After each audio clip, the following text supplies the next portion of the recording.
What's going on, guys? It's your boy CoolCoolby149, and today we're going to be doing a video review of the Nerf Rev-Reaper. The Rev-Reaper is a flywheel, non-battery powered, but pump powered magazine-fed blaster in the Zombie Strike series. Very interesting. Let's get on to the review. Included with the product is the blaster, 10 darts that are Zombie Strike, so they're all green, and a 10 dart magazine.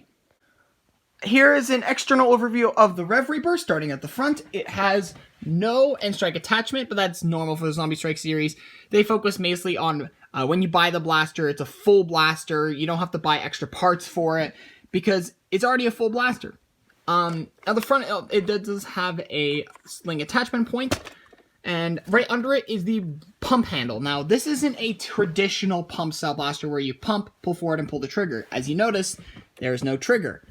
That's because when you pull this back, it powers a flywheel that are all right here. And the flywheels pump out a dart when this reaches the back position. Like if I could show, it reaches the back position, it will fire a dart. You can see that if you buy the blaster, it actually has a hand that comes out and just ejects the dart like like most magazine flywheel blasters. So it's like a flywheel blaster, except you don't need batteries. So if you don't like working with batteries, this is the perfect blaster, especially because you can get some very high FPS because the power is based off of how hard you pump this. Quite wobbly though, which I'll get into that later. Here you can see the flywheels because it's like a clear red, so you can kind of see the gears and how it works, which is really interesting. They don't do that on the other side. However, on the other side, you can see this handle right here. Now this is just gravity opening access door, which means if you hold the blaster upside down, it will be open, and it will close if you hold it the other way.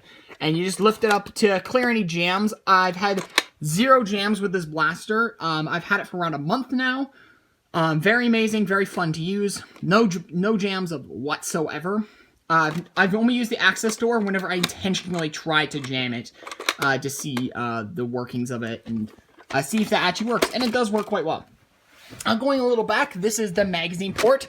It comes with a 10-round magazine. Now, the thing about this magazine is all the detailing is upside down because it's put in on the top, basically upside down. So, you put it in, it uses any end strike magazine, and it's on the camera. Whoops. It's just a regular end strike magazine, so it uses any magazine or drum that you own. I've used a 25-round drum to this. It works perfectly fine. Yeah, and you just set it in there, and you clip it in there through the top, the magazine. This is the magazine release. I like to strike it with my thumb, and then just use my whole hand to lift it up.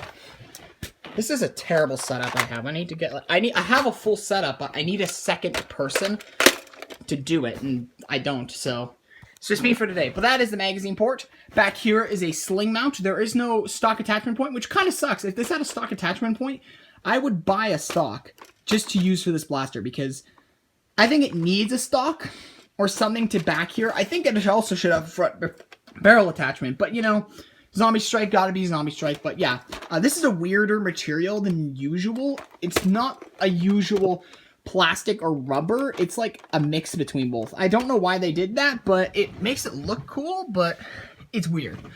This is the handle. There's nothing functional about it. There's no trigger. There's no rev trigger. There's no nothing.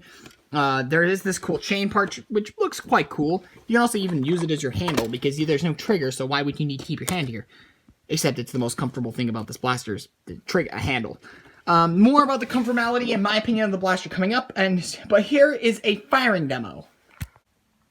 So right now, I'm shooting the included green Zombie Strike darts, and I'm going to pump slow and soft, so it's not going to be a fast fire rate, and I'm intentionally yielding lower velocities.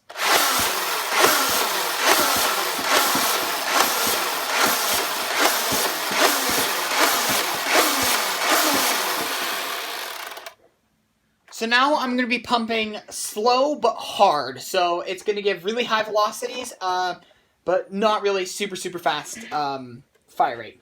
Here we go.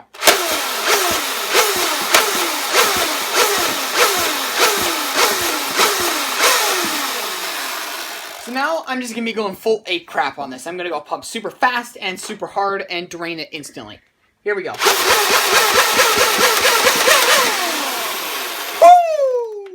So, I'm just going to shoot some AccuStrike darts now, some miscellaneous firing.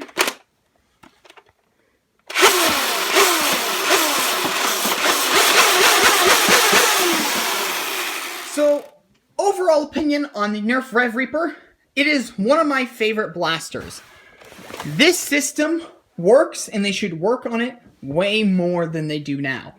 Now, I do have some complaints about the blaster. First complaint, wobbly, very wobbly. My handles are super, super wobbly. I have no clue why, but they're just extraordinarily more wobbly than they need to be. Second gripe, no tactics. They have tons of opportunities to put side rails or stock attachment, front attachment. I know it's themed with the Zombie Strike line not to have that, but they need some more tactics, especially if they make a new one. Again, on my last video I made, I talked more about that. I think a tiny bit more.